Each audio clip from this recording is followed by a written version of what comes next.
নমস্কার বন্ধুরা, আমি সঞ্জিত সরকার আর তোমরা দেখছো সঞ্জিত স্টাডি সেন্টার। আজকের এই ভিডিওটি গুরুত্বপূর্ণ হতে চলেছে ক্লাস 10 অর্থাৎ দশম শ্রেণীর ছাত্রছাত্রীদের জন্য, যারা 2027 সালে মাধ্যমিক পরীক্ষা দিতে চলেছে। সামনে তোমাদের প্রথম ইউনিট টেস্ট পরীক্ষা, আর প্রথম ইউনিট টেস্ট পরীক্ষার গুরুত্বপূর্ণ বিষয় ইতিহাস। ইতিহাসের আজকে সম্পূর্ণ সাজেশন তোমাদের তুলে ধরবো। প্রথম, দ্বিতীয় এবং তৃতীয় অধ্যায় থেকে মান 2, 4 এবং 8 যে প্রশ্নগুলো ঠিকঠাকভাবে অনুশীলন করলে শুধু তোমাদের প্রথম ইউনিট টেস্টই নয়, টেস্ট এবং ফাইনালের জন্য কিন্তু সমানভাবে কার্যকরী। তবে সবার আগে একটা কথা বলবো, তোমাদের গৃহ শিক্ষকেরা, স্কুলের শিক্ষকেরা যে প্রশ্নগুলো তোমাদেরকে ক্লাসে করিয়েছে বা পড়িয়েছে, সেই সমস্ত প্রশ্নগুলোকে গুরুত্ব দেওয়ার পরেই কিন্তু তোমরা এই সাজেশনগুলো লক্ষ্য করবে। তবে এইটুকু নিশ্চিত যে এই সাজেশনে বলা প্রশ্নগুলো তোমরা যদি সঠিকভাবে অনুশীলন করে নাও, তাহলে তোমরা টেস্ট এবং ফাইনালের জন্য কিন্তু সমানভাবে প্রস্তুত থাকবে। আর আমি তোমাদের সামনে কিন্তু প্রত্যেকটি অধ্যায় টপিক ধরে ধরে কিন্তু আমি প্রশ্ন বলে দিয়েছি 2, 4, 8 কোন কোন জায়গাগুলো গুরুত্বপূর্ণ হতে পারে। প্রথম অধ্যায় থেকে 8 নম্বরের প্রশ্ন হবে না, কিন্তু দ্বিতীয় এবং তৃতীয় অধ্যায় থেকে কিন্তু 8 নম্বরের প্রশ্ন হবে। কয়েকটা সমস্যা কিন্তু অধিকাংশ ছাত্রছাত্রীর থেকে থাকে এই অধ্যায়গুলো থেকে। প্রথম অধ্যায় বিভিন্ন জায়গায় ইতিহাস চর্চা রয়েছে, এখানে ঐতিহাসিক এবং গ্রন্থগুলো নিয়ে অনেক ছাত্রছাত্রী সমস্যায় পড়ে থাকে।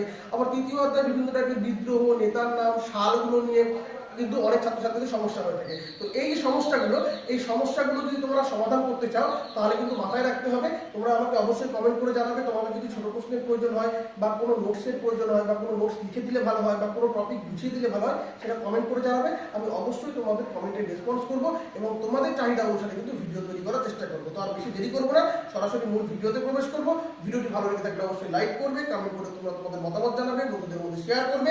চ্যানেলে প্রথম হয়ে থাকলে অবশ্যই সাবস্ক্রাইব করে পাশে দেওয়া নোটিফিকেশন বেল আইকনটিকে ক্লিক করে রাখবে পরবর্তী আপডেট পাওয়ার জন্য। আর তুমি যদি ভিডিওটিকে ফেসবুক বা ইনস্টাগ্রাম প্ল্যাটফর্মে দেখে থাকো, তাহলে অবশ্যই পেজটিকে ফলো করে দিও। তো চলো শুরু করা যাক আজকের এই গুরুত্বপূর্ণ ভিডিওটিকে।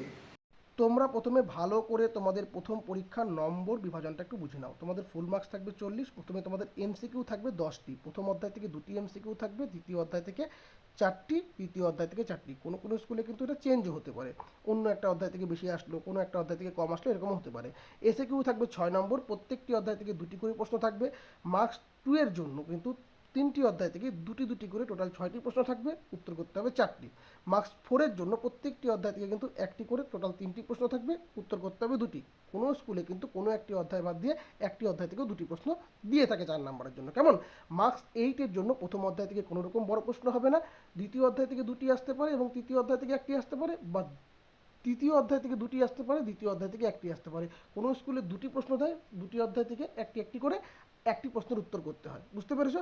তাহলে 10 + 6 + 8 + 8 + 8 40 নম্বর। এটা বুঝে গিয়েছো? এবার চলে আসো তোমরা সাজেশনে।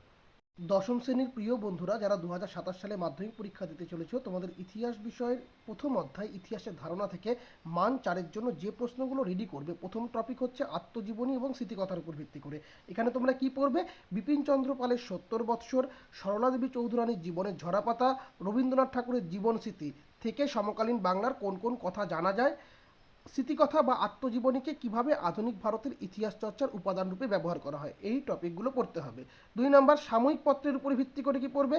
ঊনবিংশ শতকে বাংলার শিক্ষা, সংস্কৃতি ও রাজনৈতিক ক্ষেত্রে বঙ্গদর্শন ও সোমপ্রকাশ পত্রিকার ভূমিকা বা গুরুত্ব কী ছিল।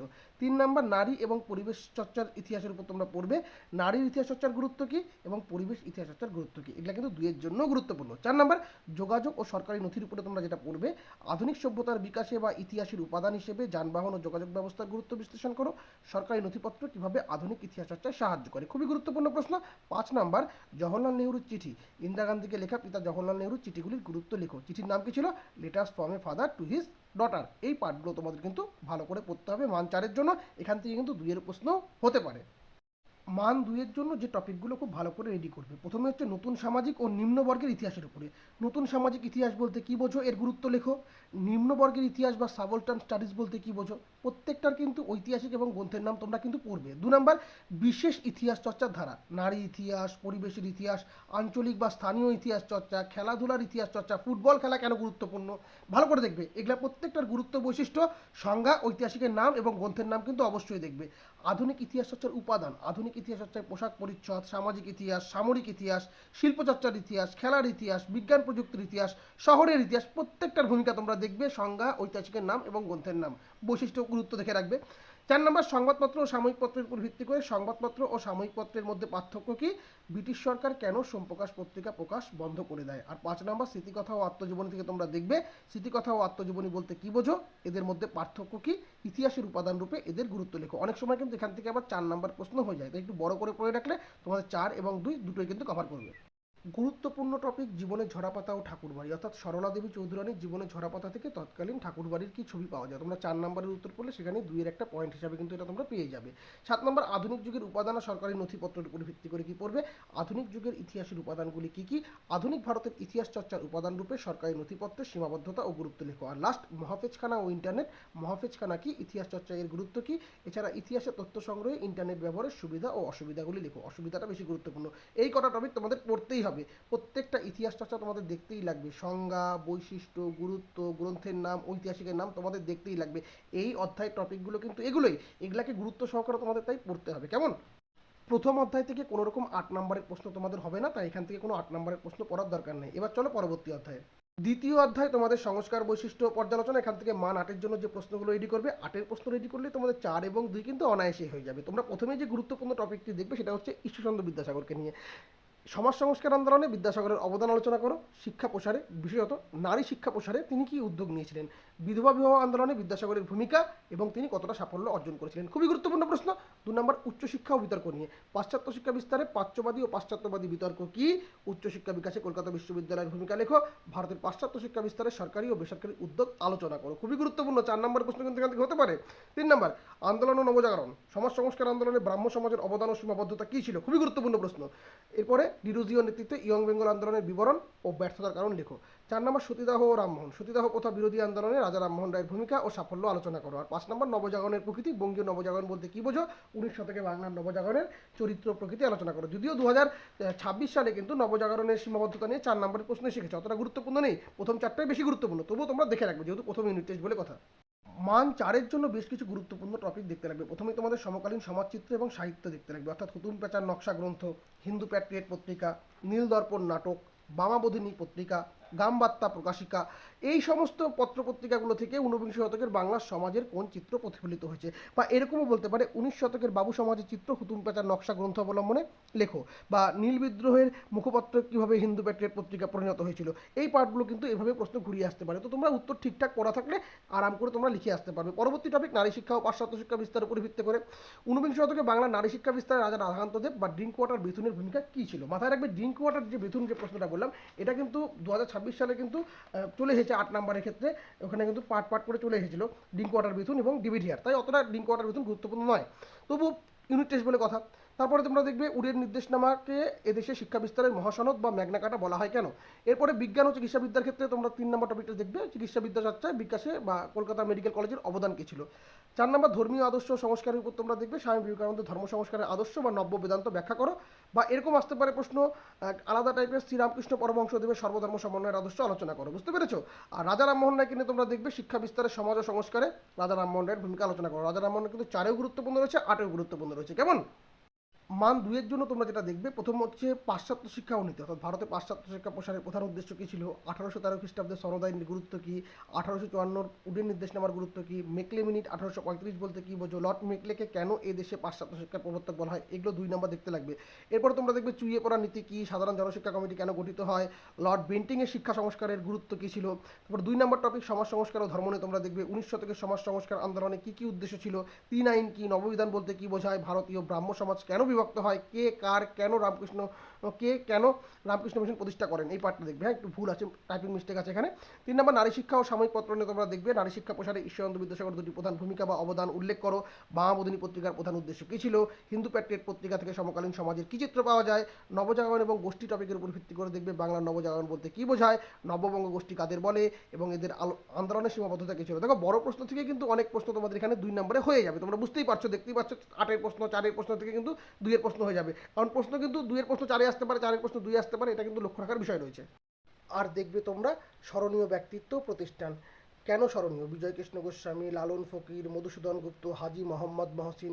এবার প্রতিষ্ঠিত কয়েকটা জিনিস, যেরকম school book society, fort William college, আত্মীয় সভা, এগুলা কেন প্রতিষ্ঠিত হয়, আত্মীয় সভার 3জন সদস্যের নাম, এটি কোথায় গড়ে ওঠে, শ্রীরামপুত্রই কাদের বলা হয়, জাতীয় সভা কেন প্রতিষ্ঠিত হয়। তো এই 2 নাম্বারগুলো কিন্তু অবশ্যই তোমাদের পড়তে লাগবে দ্বিতীয় অধ্যায় থেকে।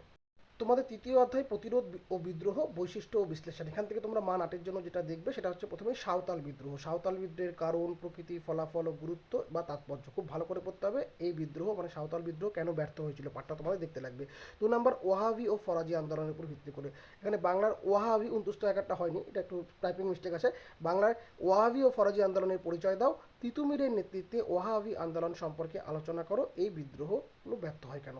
এবার নীল বিদ্রোহ। নীল বিদ্রোহের প্রকৃতি, কারণ, বৈশিষ্ট্য ও গুরুত্ব আলোচনা করো। এই বিদ্রোহে শিক্ষিত মধ্যবিত্ত শ্রেণীর ভূমিকা কী ছিল। আর 4 নম্বর সন্ন্যাসী ও ফকির বিদ্রোহের উপর দেখবে সন্ন্যাসী ও ফকির বিদ্রোহের ঐতিহাসিক গুরুত্ব বা তাৎপর্য কী ছিল, এই বিদ্রোহের ব্যর্থ হয় কেন, মানে কারণ ফলাফল তোমরা অবশ্যই দেখবে। তো মান 8-এর জন্য এই কটা প্রশ্ন কিন্তু অবশ্যই গুরুত্বপূর্ণ।